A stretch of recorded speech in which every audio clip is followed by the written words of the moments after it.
హరి ఓం వీక్షకులారా, నిన్న నేను ఒక ప్యారడీ సాంగ్ మీకు ప్రజెంట్ చేశానండి. ట్యాంపరింగ్ మీద. హాయ్ నాన్న సినిమాలో సమయమా బలి సాయం చేసావమ్మా అన్న పాటని. దాని మీద కొందరు అమ్మ మీ గొంతు బాగుందన్నారు, ఒక నారాయణుని గొంతు గాడిదలా ఉందన్నాడు, పోనీలేనైనా ఈశ్వరుడు ఏదిస్తే అంతే అన్నాను. ఈ నేపథ్యంలో నేను మీకు ఒక తాత్విక సత్యాన్ని పంచుకోదలుచుకున్నానండి. గీతలో శ్రీకృష్ణుడు చెప్తాడు, యజ్ఞాత్వా నేహ భూయాన్య జ్ఞాతవ్యం అవశిష్యతే. ఏది తెలుసుకుంటే ఇక తెలుసుకోవలసింది లేదో, ఏది పొందితే ఇక పొందవలసింది లేదో అదే ఆత్మజ్ఞానం, ఆత్మ సాక్షాత్కారం, ఆత్మానందం, ఆత్మతృప్తి అని.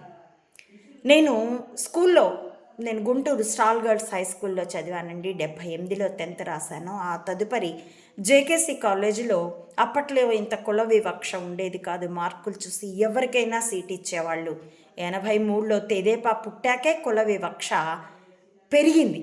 అంతకుముందు ఉంటే స్వల్పంగా అల్పంగా ఉండేదేమో.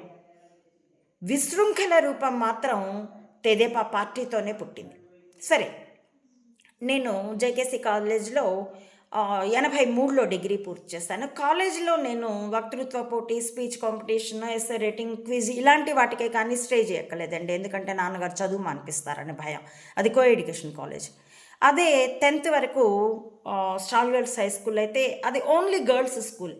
అక్కడ నేను డ్రామాలు, డాన్సులు, నాటకాలు, ఆటలు, పోటీలు అన్నిట్లో పాల్గొనేదాన్ని. కానీ పద్యాలాపన కూడా చేసేదాన్ని. ఆ పోటీల్లో కూడా గెలిచాను. కానీ పాటలు పాడడం మాత్రం నేను ఎప్పుడూ చేయలేదు. నాకు గొంతు బాగుంటుంది కానీ రాగం తిరిగేది కాదు గొంతులో. కాబట్టి మా టీచర్స్ కూడా తల్లి నువ్వు ఏవైనా చేయగానే పాటలు పాడద్దే బాబు అని చెప్పేవాళ్ళు. అలాగే నేను ఎప్పుడూ పాడలేదు.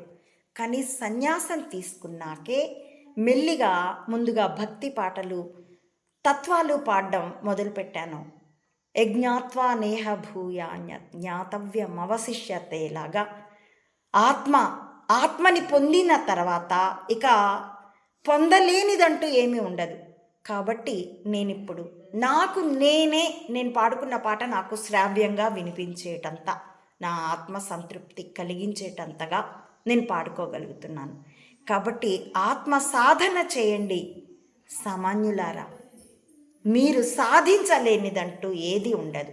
ఆత్మ సాధన ఏమిటంటే సత్యాన్ని, ధర్మాన్ని పట్టుకోవడమే. Check yourself my dear sons and daughters. Hari Om.